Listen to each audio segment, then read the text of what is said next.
आईन मग रात्री सांगितलेलं आपण सकाळी लवकर हळद खाण्यात जाऊया म्हणून. तर माका उठाक जरा लेट झाला तर आई एकटीच माझ्या पुढे येईल. मी आता मागसून जाते.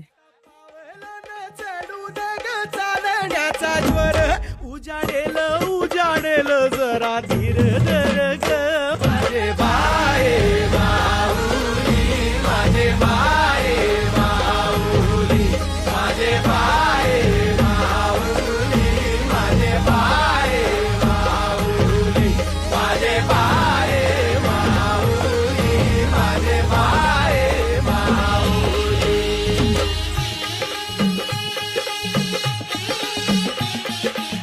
तुला खुणावतो आहे आता तुझं पहिलं तीर, तुला कसली भीती रीतीनं भाती तुझ्या लेखी गैर, तुला कसली भीती रीती